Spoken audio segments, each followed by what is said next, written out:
Welcome to Sober Sunrise, a podcast bringing you AA speaker meetings with stories of experience, strength, and hope from around the world. We bring you several new speakers weekly, so be sure to subscribe. If you'd like to help us remain self-supporting, please visit our website at sober-sunrise.com. Whether you join us in the morning or at night, there's nothing better than a sober sunrise. We hope that you enjoy today's speaker.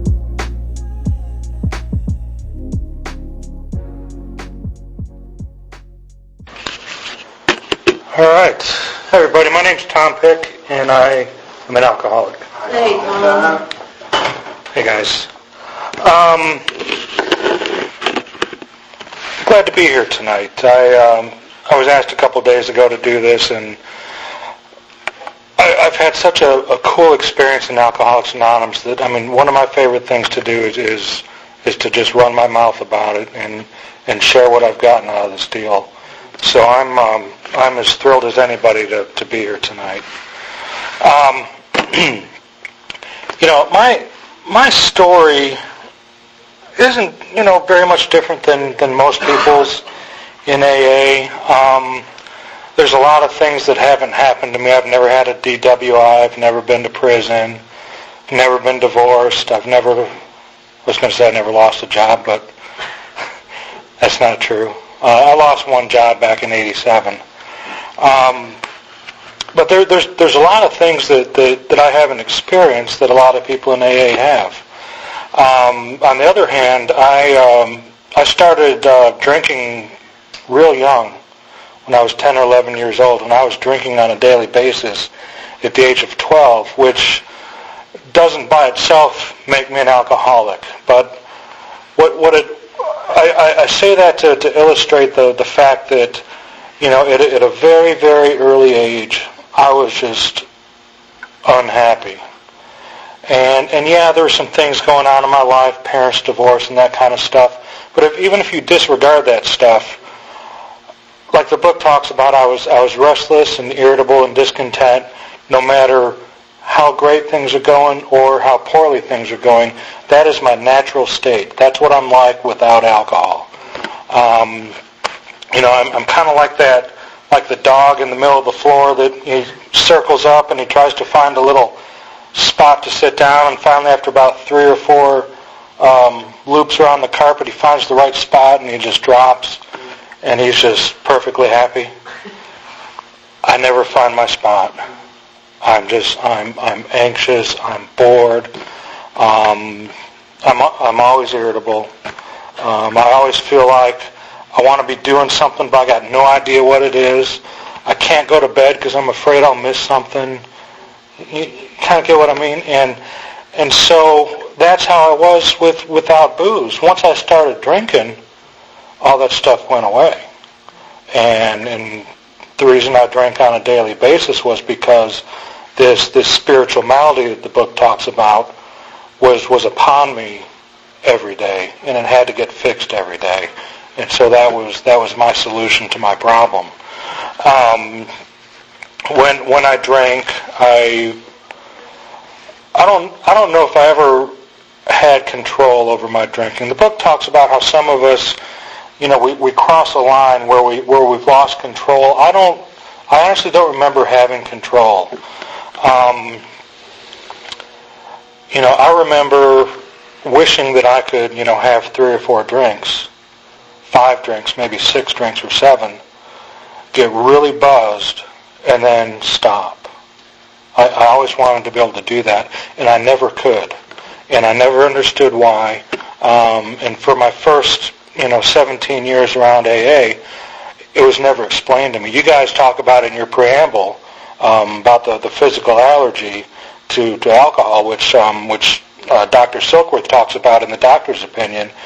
How that allergy presents itself in my case and any real alcoholic's case is it causes me to crave more alcohol when I put booze in my body. That's what it does for me. That's why when I try to get away with having 6 or 7 drinks and getting really lit, I can't stop. I keep going and going and going and going until I either pass out or fall asleep or get arrested or something happens against my will that gets me to stop. Otherwise, if I could stay awake, I'd probably poison myself with alcohol. I'd probably just drink myself to death. People have done it before, mostly fraternity guys, but those little lightweights. But fortunately for me, that's never happened.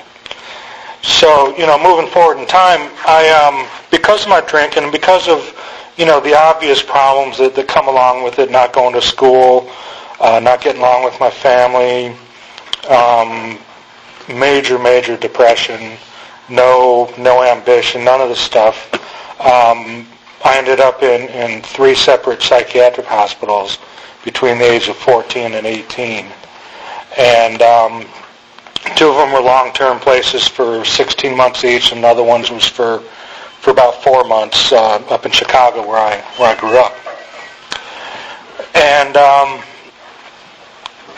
I can tell you that those had to be the most miserable periods of my life, because I was removed from the booze, I was removed from my solution, and this spiritual malady just grew and grew and grew, and they're trying to treat it from a therapy angle, but what I've got is a spiritual problem that requires a spiritual solution, which I'll talk more about that in a few minutes. But I'm in these places, and the idea is that if I just talk about my feelings, if I just purge them, deal with my parents' divorce and my mother's drinking, all these issues that they assign to me, if I can just deal with this stuff and get it out and cry or whatever I'm supposed to do, everything's going to be okay. I'm not going to have to drink anymore. There's people, I've watched people for, almost 2 decades in AA, the same people talking about the same problems for 10, 15, 20 years. And they're absolutely miserable. And they think that if they can just get their hands around this stuff and resolve it, whatever that means, they won't have to drink anymore, because what we do in our meetings, and I don't know about this group, but I know in the groups I was going to, the message we send is, hey, you got a problem, bring it to the meeting, we'll help you fix it so you don't have to drink over it. And the truth is that we don't drink over that stuff. This deal is, it's a genetic thing. The number that they throw around is, 1 in 10 of us caught the magic bullet, and we're predisposed to this thing. There's millions of people who've had much worse lives than I have. Horrendous childhoods, abuse, rape, incest, you name it. They've gone through this stuff, and it didn't turn them into alcoholics. So why are we going to take our issues and blame our alcoholism on that stuff? It doesn't make sense to me. Now, when I was sitting in the middle of these discussion meetings, it made all the sense in the world, because I started going to these meetings, and that pretty much became the doctrine. When you hear this stuff over and over and over, you start to think that this is the way things are supposed to be. Like a lot of folks, I came to AA through a treatment center. I had to go back to Chicago. I was living in Austin at the time, and I was 22 years old, and things were just crazy out of control. And I called my dad, asked him to send me a plane ticket, because I wanted to go up and hang out with Dad and, kind of buddy up with him for a while, and spent some quality time with him, and hadn't seen him in a while, and he wouldn't have any part of that. He told me, look, I'll bring you up here, but you're going straight from O'Hare, the airport, to this treatment center in a little suburb north of Chicago. And after I thought about it a little bit, by the way, the cops are knocking on my door at this time. That's kind of what got me to call Dad to see if I could come up to Chicago. But it was some chicken shit thing they were knocking over, and they ended up going away. But I was like, okay, Dad, I'll take this deal. I'll go, because I thought they'd come back. So I went and got treated, and came back to Austin. I had got out on my 23rd birthday, and I had, 28, 29 days, something like that. And I started following the directions they gave me. They told me to, go to 90 meetings in 90 days, and get a sponsor and do all sorts of stuff. So I was like, okay, I'm in. And I went to my first meeting the night I got out. And I got there, and man, these are the coolest people in the world. I mean, they all came up, introduced themselves. Kind of a younger crowd, lots of pretty girls. And I like these people. And I started going to their meetings, and I started doing that 90 meetings in 90 days. The problem was by the time I got there, I wasn't feeling any of the pain from when I was drinking. Any motivation that I would have had to have taken the steps was just gone by the time I got out and started going to the meetings. And so, yeah, I knew it might be a good idea to do the steps because I heard people talking about them, and we put them on the walls.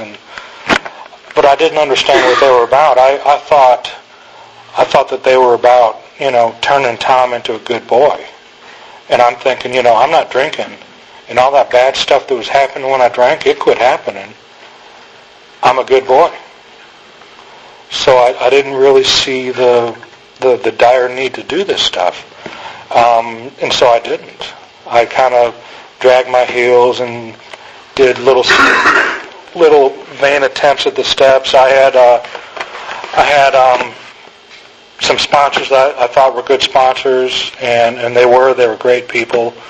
But the problem is that we didn't have any direction on how to do this program in our meetings. We weren't bringing the big book to the meetings. We weren't talking about God and the steps. In fact, we didn't make a conscious effort to not talk about God, but it didn't come up that much. We didn't want to freak out any new people or make them think it was some kind of religious thing or something like that. Well, think about this. Our only solution is God. Why in the hell wouldn't we talk about God in our meetings? That's the only thing that can fix this deal. We weren't doing that. We weren't talking about God and the steps. What we were talking about is our day and our problems and our issues and our past traumas and you name it, man. I mean, it was discussion hell. And after a couple of years, this stuff, it just started to grind on me. And after about 5 years, I'm starting to resent the people that are participating in these meetings because I'm hearing the same things over and over. And it's getting boring. It's getting extremely boring. By that time, I had heard every slogan, every bumper sticker, every saying, and even 3 or 4 lines quoted out of the bid book. I had heard it all, and there was nothing fresh. And so I'm just stuck in these meetings. I'm afraid to leave the meetings because I was taught that that the people that quit coming drink. So I'm thinking, well, okay, I can come. I got time. I'll show up. What the hell? And so that became my doctrine, and we started, training each other to think through the drink, and as if, remembering how bad it was when I finished drinking is going to scare me into taking the first drink. Man, when I think through the drink, I drink. My mind takes me back to that sense of ease and comfort that Dr. Silkworth talks about that comes at once by taking a few drinks. So I remember I moved to Dallas from Austin in '98, and I remember being here for a few years. I think I had about 15 years, and I'm sitting in this meeting. It's a men's meeting. It's a discussion meeting on Saturday mornings, and these guys they're just killing me. On one hand, I really love them because I've spent 300 Saturdays with them, but on the other hand, I am so freaking tired of hearing about Mike's cat dying and Kelly's divorce and Joe's job problems and all this stuff. I've just absolutely had it. And we're going around in a circle, and the chairman picked some topic. I don't know what it was. Doesn't matter. But he starts calling on people, and the topic keeps changing every time he calls on somebody because everybody's talking about themselves, and so the topic will change. It gets to me, and I'm not prepared. I hadn't been sitting there working on my act. I had no idea what to say because I wasn't into the meeting. I wasn't preparing what I was going to say in the event that I got called on. So I paused for a minute. I said, my name's Tom. I'm an alcoholic. And they all said, hi, Tom. And I said, look, man, I don't want to scare any new people in this room, but I feel like I'm going to drink again. And I don't think it's going to be today or tomorrow or this week, maybe not even this month, and maybe not even this year. But I'm on a path where I'm going to drink again, and I can't derail this thing. And they all said, we love you, and then they kind of shared at me for the rest of the meeting. And then they came up to me and gave me hugs afterwards and gave me advice like, come early, make the coffee, set up chairs, double up in my meetings. And I'm just thinking, if setting up chairs and making coffee and doubling up on meetings is my answer, I'm freaking dead. I ain't going to make it. And 2 years later, I didn't. All those things that I'd bet my life on, meeting attendance and thinking through the drink, and the laurels that I had accomplished at one time by doing treatment center meetings and other stuff, all that stuff that I was betting my life on quit working. The mental defense that I had to have didn't stop me. And before I drank, I had a dialogue with myself. It wasn't like, Jim's story where suddenly the thought, maybe the thought came into my mind suddenly, but I had time to have a dialogue with myself. And I remember telling myself, buddy, don't do this. You're going to lose your sobriety date. You could lose your family, your kid, your business, your life, your friends, all this stuff. You could lose all this stuff. Don't do it. And by then it was just too late. I couldn't talk myself out of this. And I drank again. And I was unbelievably freaked out. I thought that by, high meeting attendance and thinking through the drink and using my head and being used to not drinking, kind of being in the habit of not drinking, I thought all that stuff would save my bacon, and it didn't. And it scared the crap out of me. And, I would guess that I'd probably been to 5,000 meetings at this point in time. And I wasn't one of these guys that just drops in, once a month or just to get a birthday chip. I was there. And I was going to the meetings. And even after I started drinking, I was going to the meetings. And I don't recommend this. If you're not happy in discussion meetings, don't drink and go to them. But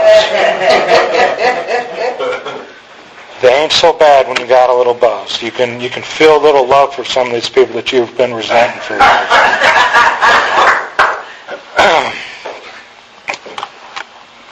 Long story short, I crashed and burned, and I ended up in this little treatment center down in Kerrville, and I ran into this guy who just banged on the big book. And I sat down and listened to his big book lecture, and it's 95 degrees outside, and I'm freezing, man. I've got on scrubs and 2 blankets and 2 pairs of socks, and I'm in bad shape, and I'm full of phenobarbital, and my speech is all screwed up, and my hands are shaking. I can't even write anything. And I sit down, and I'm listening to this guy read to me out of the big book, and he's teaching me what step 1 means. And man, that guy's got my ear. He's saying stuff out of the big book that I'd never heard before in my life. 5,000 meetings, I never heard this stuff before. And he's got my ear, and I'm listening to this stuff. And all I'm thinking is, oh man, when my eyes start working again, I'm going to get my hands on the big book and see what this guy's talking about. Because I have got to see this for myself. And we had this meeting every morning at 8 o'clock. And I did that meeting with him for 37 days. I listened to him talk about my truth, my real problem out of this book, and the real solution. See, the deal is, like most people that come to AA at any group at random, the message I got was that step 1 means I've got a drinking problem, And the unmanageability is all the goofy stuff that happens when I drink. All the bad stuff that happens. DWIs, bad checks, losing relationships, getting arrested. I mean, you guys know the drill.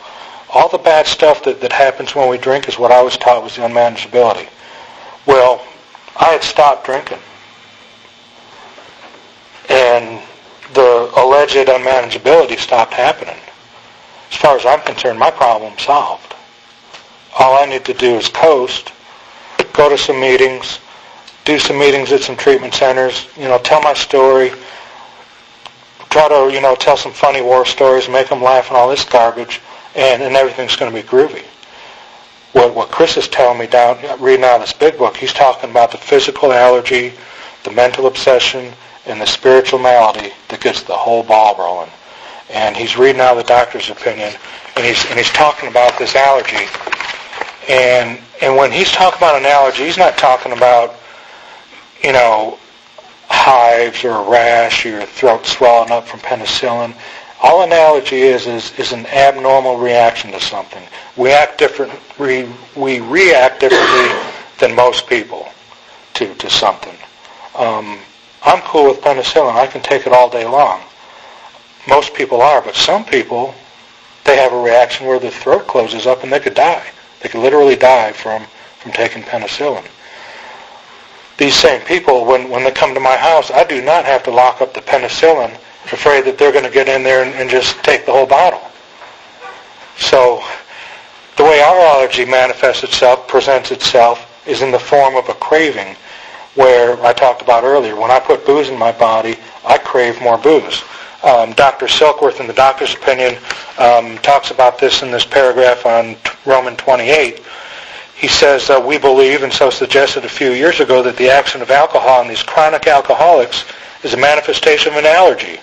He says the phenomenon of craving is limited to this class and never occurs in the average temperate drinker. Normal drinkers do not experience the allergy. You know what happens to them when they drink? It makes them sick. They start to feel it. They start to feel out of control. You know what they do when that happens? They stop. They don't like feeling out of control. They don't like feeling sick. Not so with us. With the real alcoholic, if you're a real alcoholic, you experience this. Says they can never safely use alcohol in any form at all, and our bodies can't tell what's on the label. It doesn't matter if it's NyQuil, Listerine. God only knows what some of you guys have drank. Our bodies react to the alcohol. That's what we react to. It says once having formed the habit and found they cannot break it, once having lost their self-confidence, their reliance upon things human. I thought humans were going to save me. I thought psychiatrists, if I just get to the right psychiatrist, get the right antidepressant, talk about the right issues, cry the right amount of times, whatever, I'll finally be okay. And that day never came. No preacher, no spouse, no girlfriend, no parent, no human ever relieved us of our alcoholism. It never happened. Hard drinkers? Perhaps. We'll talk about that in a minute. Then it says their problems pile up on them and become astonishingly difficult to solve. Well, no kidding. Bottom of the page. Here's why we drink. This really kind of smashes to hell what I'm guilty of teaching people, new people in AA, where they've got to deal with their issues. What he's saying here is that men and women drink essentially because they like the effect produced by alcohol. I was talking about alcoholic men and women. It says the sensation is so elusive that while they admit it is injurious, and those injuries include things like going to treatment, going to jail, losing your job, spending all your money, whatever, those are the injuries that they're talking about.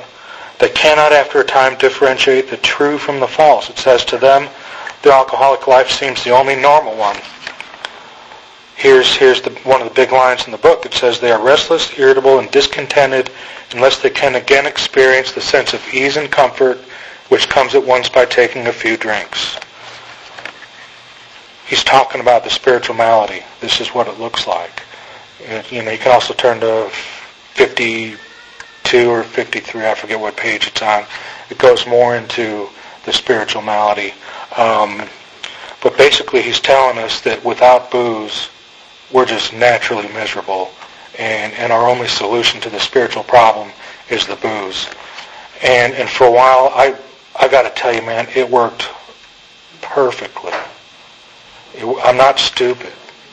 I didn't drink this stuff and have all these problems because it wasn't doing something for me. The benefit outweighed the cost until it switched. And then it turned out, at least for me, where I didn't want to keep drinking and I didn't want to stop drinking. And that was just a hell of a spot to be in.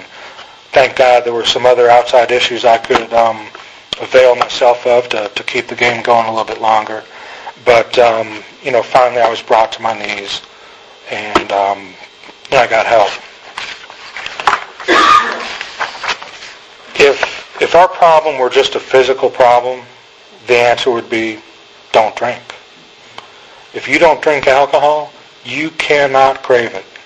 Period. Can't happen. You got to put it in your body to crave it. Once it's out for, 72 hours, 96 hours, not long. Once it's out of your system, the physical craving is gone. What are you left with, though? I know what I was left with. An unbelievable obsession where my mind kept going right back to that sense of ease and comfort that Dr. Silkworth talks about. My mind can't think through the drink. All it can think about is how good it made me feel, how it fixed all my spiritual problems. For some people they can last a while.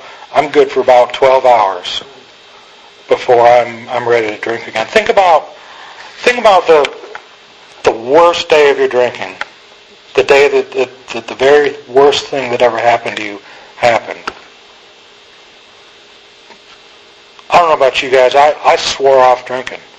And when I swore it off, I meant it. And when I told my girlfriend about it, I was 110% committed. 8 hours later, maybe, I'm drinking again. I was able to remember that period 8, 12, 16 hours ago well enough to keep me from picking up a drink until later that evening. At 2 in the afternoon, there was no way in hell I was ever going to drink again. 4 in the afternoon, no way. 8 o'clock at night or 9 o'clock, whenever it was, way. I'm drinking. And that's what I did. Another thing that this buddy of mine down in Kerrville explained to me was about the mental obsession. And once in a while, those words would come up in a meeting, but it just didn't have a whole lot of meaning to me because when I heard it, I wasn't experiencing any thoughts of drinking. After quite a while, the obsession had been removed, and I wasn't, my mind wasn't on drinking. But when he starts reading this stuff to me out of the big book and explaining the second half of step 1, the unmanageability, and telling me what that is, that's when all the dots got connected. I was going to lots and lots of meetings, and we had all sorts of little dots all over the meetings, but they were never lined up to where anybody could connect them. It was just personal opinion here, speculation here, no experience, but I'm going to talk about the steps anyway over here, all sorts of stuff, and I could never, put 2 and 2 together until Chris read this deal. And at the top of page 24, it says, at a certain point in the drinking of every alcoholic, he passes into a state where the most powerful desire to stop drinking is of absolutely no avail. Makes sense. It says this tragic situation has arrived in practically every case long before it has disappeared, long before it is suspected. And then there's some italic writing in it. If you guys don't have this underlined in your big books, go home and do it, man. This is one of the most important paragraphs in the whole book. It's the one that saved my life. It says the fact is that most alcoholics, for reasons yet obscure, have lost the power of choice in drink. It says our so-called willpower becomes practically non-existent. It says we are unable at certain times to bring into our consciousness with sufficient force the memory of the suffering and humiliation of even a week or a month ago. We are without defense against the first drink. What this is saying is, it's saying, even though I can remember everything that happened, some of it's cloudier than other times, but I can remember all the bad stuff that happened, I can't remember it with sufficient force to keep me from that first drink. What I'd been hearing in AA for almost 2 decades was bad information. What I'd been telling people to do in AA for almost 2 decades was terrible information. I was teaching them, like I was taught, to rely on my mind to keep me sober. That if I can just stay focused on that last drink and what it was like, that'll be enough. That and going to meetings and making coffee. So what they're telling us in this book is in complete conflict with the rhetoric that we hear in our meetings. And trust me, I mean, I am a card-carrying member of the Middle of the Road Solution Seekers Club. I mean, for 17 years, I thought I had found the bare minimum that it took, and I was focused right on that. And I'd hear us, we'd talk in our preamble about, how half measures of the village is nothing, and I'd think, oh, bullshit. You can do that when you're sitting there 13, 14, 15 years, knowing that what you're doing isn't even half measures, and you're still sober. See, I'm thinking that I've got this stuff figured out. The truth was I had no idea what my problem was. I had no idea that my mind couldn't keep me from the first drink. And I had no idea that it was my body that couldn't keep me from the second drink. That's an absolute death sentence. There is no hope in step 1 at all. Period. With this knowledge, I found the motivation to take the rest of the steps. I understood the death sentence. I understood how dire it was to treat this deal. How lethal and deadly my situation is. Now, a week prior to hearing this stuff, I'd been on 2 different ambulance rides where they're, trying to keep me alive and stuff. And I'm not going to go into those stories, but I'm pretty in touch with how deadly this thing is and how dangerous it is. So when I finally understand exactly what the problem was, I'm pretty motivated to take these steps. And the people that we're sponsoring, I don't know about any of you guys sponsoring people, but I find that when I explain this stuff to people, it's not that hard to get them to take these steps. When you explain to them that it's the spiritual malady, it's a spiritual problem that kicks off the obsession, that once you start drinking, it triggers the craving, and it's just a vicious cycle, and there's no end to it, when they can really appreciate that information, and that the only solution is taking the steps, they'll do it. They will do it. I remember, is there anybody here that disagrees that our success rate isn't that great? In fact, it's so bad, we ought to call it a failure rate. Dallas, Texas, based on chip sales, it's not scientific, but it's an indication of where we're at. According to our chip sales, you got a 5, 7, I'll be generous and say 10% chance of making it a year. You got 25% chance of making it 90 days. All those people that we tell to go to 90 and 90, we tell 100, 25 are there to pick up their chip. I don't know what happens on the 91st day, but I've told them to do it too. I am just as guilty as anybody of giving that direction. Because I didn't know anything about this book. I didn't know about the steps. I just did what was done to me, and I'm trying to pass this information on to people. But the deal is back in the 30s, what these guys were doing was they weren't setting up meetings and trying to have 4 or 5 meetings a day so that anybody who needed a meeting any time of day or night could have a meeting to stay sober. That's not what they were doing. What they were doing is they were praying, meditating, keeping their side of the street clean, and looking for people to work with, actively looking for them. Going to hospitals, cold calling doctors and priests. Hey, you guys got anybody we can talk to? They were busting their butts looking for people to work with. That's what their life was like back in the early 30s. Back when 50% to 3/4 of them were getting sober and staying sober. The people that really did this work and honestly did it, they were staying sober, every last bit of them. The problem is today we've gotten to a point to where we've gotten away from the big book and we've flip-flopped into putting emphasis on the meetings and the fellowship instead of the program. For me, it was the softer, easier way. I had no problem with how we were doing things once upon a time. Today I got a big problem with it.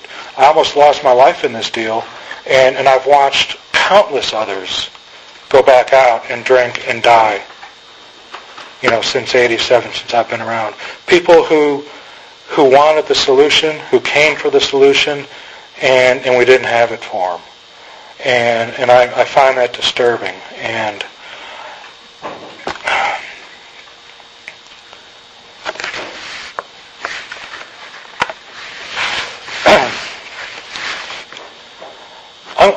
I'm gonna share some of my experience and some of my observations with you guys, and I think this is where I'm going to close the warm, touchy-feely part of the talk.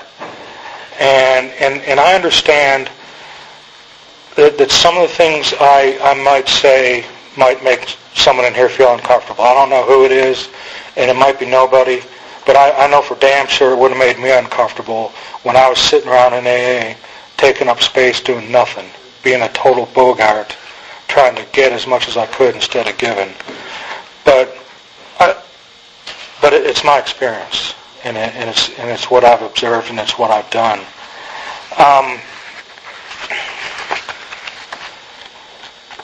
If you go to page 62,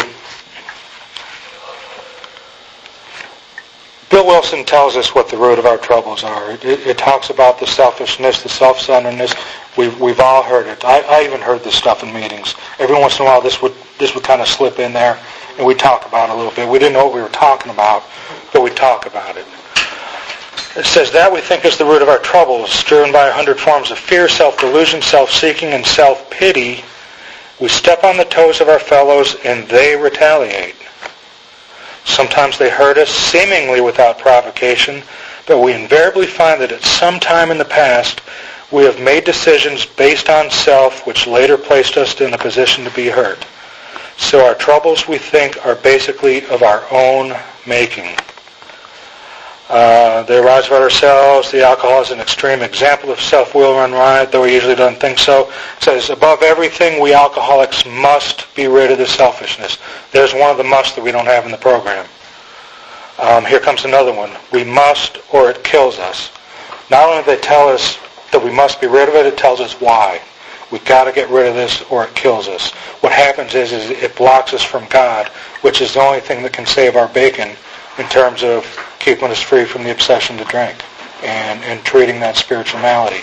So that's how it kills us. If we're wrapped up in self, we're never going to get plugged into that power that we have to stay sober. When I'm thinking about me, there's no possible way I'm thinking about anybody else.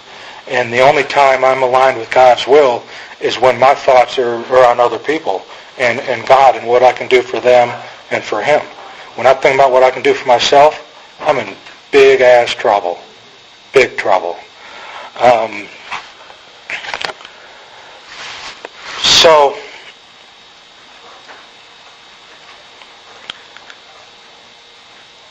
we had our meetings. We had our discussion meetings. We had lots of them, 35 a week, 34 a week, something like that. Just crazy. And it's what it turns into is 34 opportunities to come in and talk about yourself.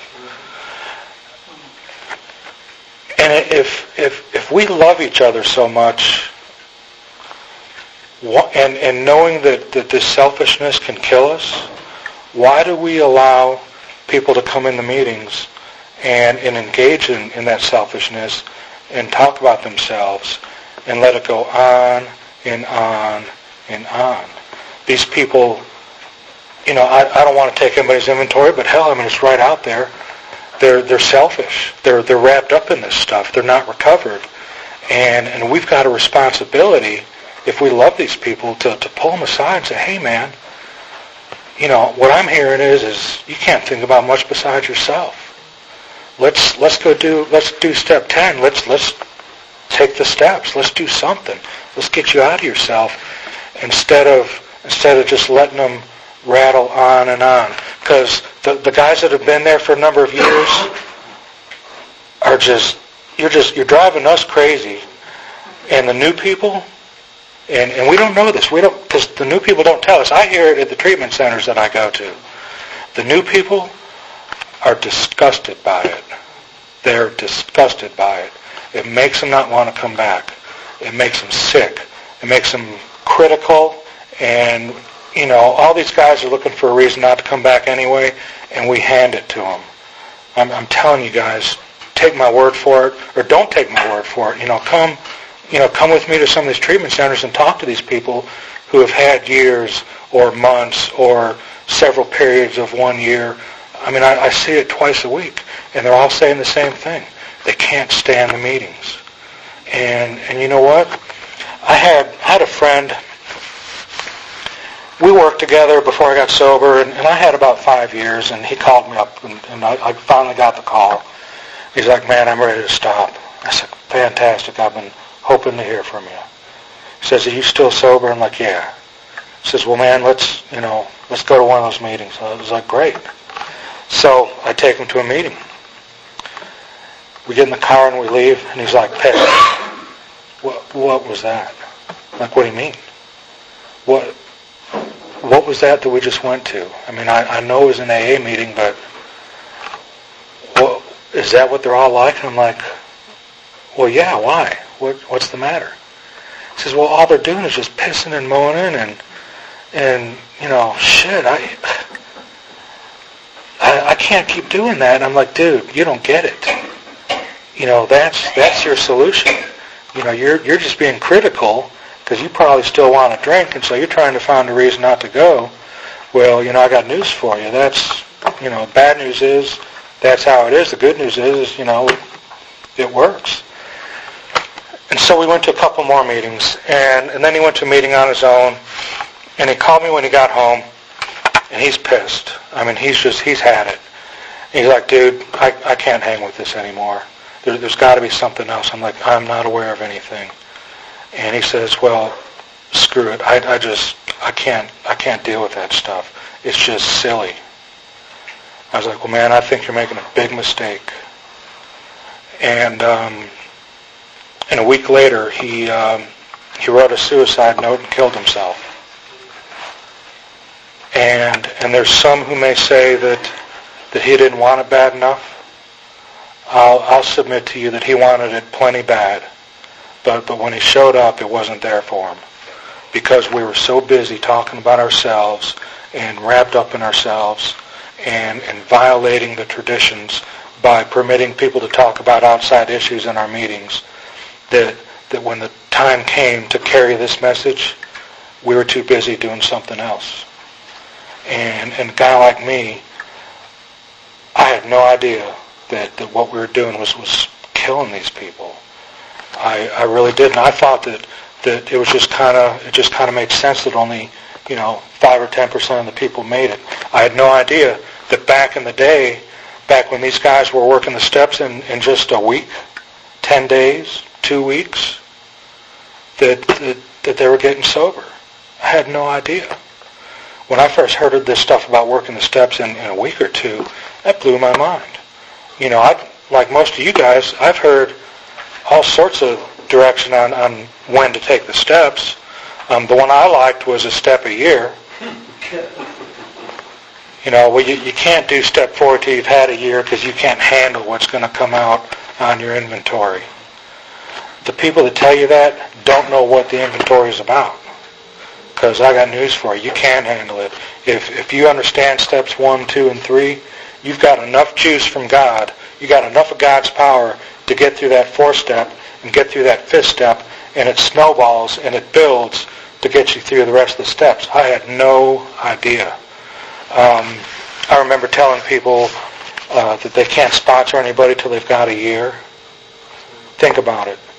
Our solution is step 12, carrying this message. If you got a problem like on page 24 where we got maybe a week or a month that we're going to be able to think through the dream till it doesn't work anymore, we got a week or a month to get to the solution or we're screwed.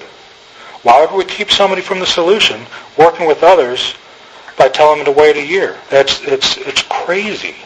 It's a death sentence. These people don't need to be waiting for a year. If you've had a spiritual awakening as a result of these steps, you got what it takes to carry this message. In fact, maybe even more effectively than anybody with 5 or 10 years does, because that new guy is going to listen to a guy with 30 days, who 30 days ago was doing what he was doing, and now he's not, and he's experienced the promises in the book. There's nobody better that could do that for that guy. This time around, I took the steps in, 9, 10 days, 11 days, something like that. And I was sponsoring my first guy with 3 weeks. And then I was going down to the Salvation Army every Wednesday night, and it never failed. Each night I picked up at least 2 guys to work with. Now, they had to have sponsors, but I was sitting down there till 10 o'clock at night every Wednesday night, taking the steps with these guys in this nasty hallway on this tile floor with lots of loud noises and cinder block walls and all this stuff. And we're down there and we're taking these steps. And these guys are doing their inventories. And we're hitting our knees all together doing the 3rd step prayer. And it's the coolest thing in the world. I wouldn't be here today if I hadn't done this stuff. I really wouldn't. I've got a new guy right now who just finished the steps less than a month ago, who's just knocking them dead at the Salvation Army every Wednesday. It's the coolest thing in the world. The problem is getting people focused on the steps and on the program and getting them through them quick enough so they don't get ruined by anything that they might hear in some meeting about how they can take their time with the steps. If you've got me telling someone you got to take the steps in less than 2 weeks like they did back in the 30s, and you got some other guy telling you to take your time, where are you going to go? I know where I'm going. Hell yeah. I'm going with that other guy. So, I know I don't have to come out and say this, but I think discussion meetings are just the worst thing that ever happened to AA. I do it right after noon meetings. Because they lend themselves to an environment where things can get out of control. Nobody likes to cut somebody off when they're talking, when they're spilling their guts, even though it's not appropriate for the meeting. We don't have a right to say whatever we want in the meeting. Our primary purpose is to carry this message. If we're not talking about God or the steps, we need to be quiet. We need to go work the steps so we got something to say in that meeting. But they lend themselves to this stuff, and I wish that I started off going to big book studies. The group I go to now, and there's no ego in this thing. I wish I had something to do with this group, but I don't. This group was up and running for 18 years just fine without me. I just happened to get lucky enough to find it. And I hooked up with a guy who understands the steps and he understands the big book, and he took me through the work, and he threw me into carrying the message to others at detox centers and the Sally and some other places, speaking at other groups. I had 4 months when I spoke at my first group here in town. Scary stuff, but once I did it, when I've got a message to carry, it's not that hard. All you got to do is just open up the big book and read it a little bit. Nobody knows the difference. But what I saw in this group was different than anything I'd ever seen before in my life. I finally saw a group where the emphasis was on carrying this message, where if I were to go in there and try to talk about myself, I would have 150 people lean forward in their chairs and shut me down. Not just look at me and hope that I'd shut up, but they would speak up and say something, and they would get it right back on track to the book study. What we do there is we carry, I don't know the number, it's over 30 meetings to wind-up joints, jitter joints around town, treatment centers, jails, hospitals. As members of our group, we do this stuff. We meet 3 times a week, 150 people on Tuesday nights, sometimes more, but usually about 150 people, studying the Big Book here in Dallas, Texas. Who would have thought? I'm sure we could pack the house every night, but we don't. We meet Tuesdays, Thursdays, and Saturdays because we don't want people camping out in the meetings. The meetings aren't the solution. I mean, if you didn't get that from my story, the meetings are not the solution. The meetings are a wonderful place to hook up, talk about the program of recovery out of the book, and find new people to work with. Great for that. I recommend you go. But if you're going to a meeting because you need to get something out of it, you've missed the whole thing.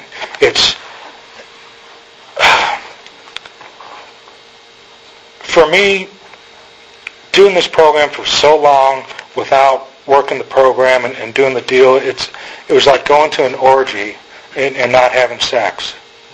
It was, I was just right there, and for some reason, I refused to take my clothes off and join in. And I was like that for 17 years.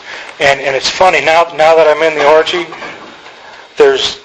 I run into people all the time who criticize our group and people that talk about the Big Book. That's just some, AA Nazi or some Big Book thumper. While those guys are standing out there looking in the window of the orgy, I got news for you. We don't hear the complaints. We're in there having sex. And there's room for everybody. We don't want this separation. We just want to get back to doing what they were doing back in the 30s when this thing worked so damn well, when it worked beautifully. I'm going to finish with a little story that happened to me while working the Salvation Army a while back, or not working there, but taking a meeting there.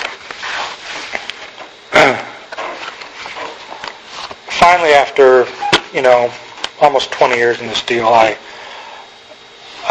finally feel like I'm doing my part in AA. I don't feel like a deadwood anymore, being a Bogart, and I finally understand what the message is, and I understand exactly what to carry, and I've got no problem taking anybody through the steps. I'm not afraid to do that stuff because I've got experience. I've got this book to back me up.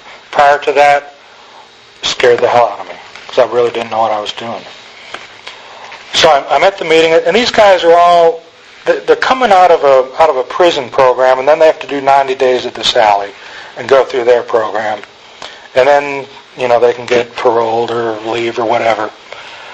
And there's this guy, and he comes up to me, and this guy is freaking huge. 6'3", 6'4", probably about 300 pounds, a little fat, but not very. Large black man.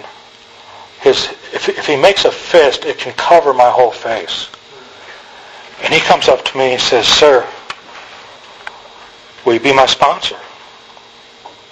And he starts talking to me. He says, there have been 5 other groups that have brought meetings in here, and I've asked a bunch of people at every one of those groups to be my sponsor, and nobody will do it.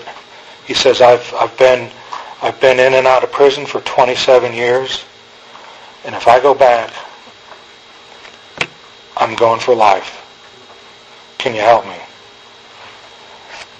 Now, the first thought I had was, well, you can't tell people that you've done 27 years in prison and ask them to sponsor you.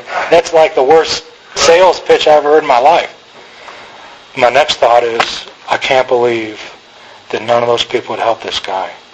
Either they didn't know how to do it, which is fine. If you don't know how to sponsor somebody, if you haven't taken the steps, had a spiritual awakening, and someone asks you to sponsor them, say no. It's okay to say no in AA. Say no to that. But if you have, you say yes.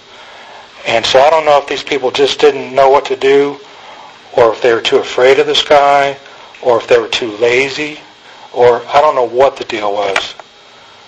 But I said, hell yeah, come on back. And I pulled them out of the meeting. We do a meeting from 8 to 9.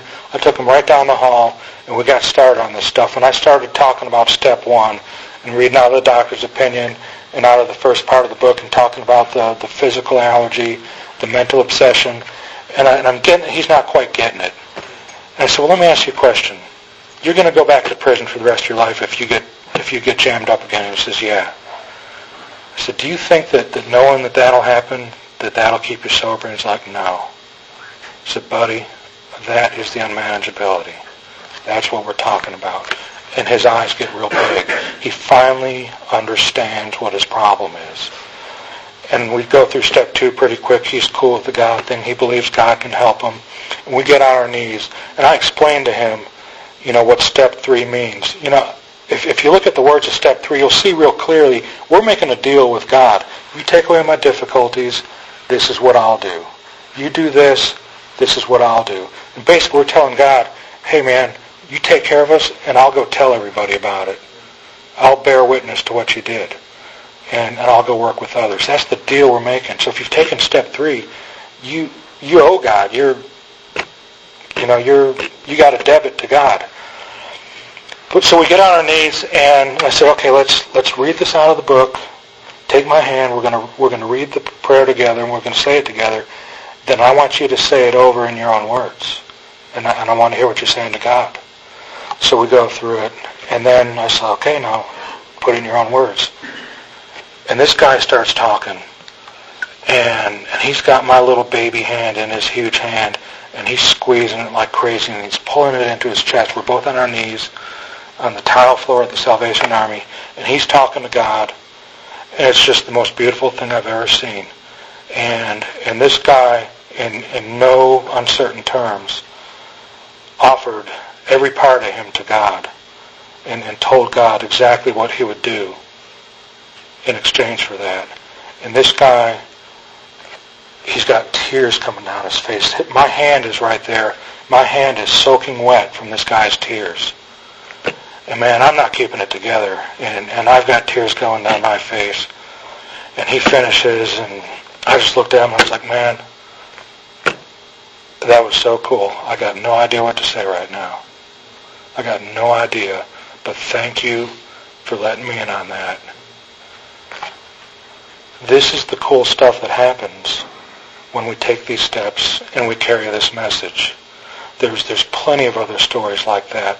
Every guy I work with, we get on our knees and I'll listen to what he's saying to God. This is the most personal thing that anybody can do, and I get to see that and witness it right in front of my eyes. And I get to see these people change in a week or 2 weeks, and I see them catch fire. I used to think that sponsoring people was such a big chore because I'm going to get all sorts of phone calls with all their problems. You know what happens if you make the commitment with these guys in the front end and do the steps like it says to do in the big book, exactly like they're directed and as quickly as it says to do it? I don't get these phone calls. These guys are doing fine. They do a 10-step call if they're fearful or frightened or selfish or whatever. They call me up. Hey, man, this is a 10-step call. All right, what'd you do? We'll go ask God to remove it and go turn your attention towards someone you can help. They go do it, and everything's fine. All we do is just keep the focus on them and their self-centeredness. That's all we have to do. And it's just absolutely the coolest thing in the world. So if you're new and you haven't taken the steps, get someone that knows how to do it. Straight out of this book. Get started. If you've been around for a while and you're like me and you're frickin' miserable and you don't know where to turn, I'm telling you, I don't believe you have to drink again to do this again. I've seen other people do it with 10, 15, 20 years. I don't know if that's anybody in this room. I hope not. But if there is someone in this room that's like that, I would love to talk to you after this meeting. I really would. That's as far as I can go without lying.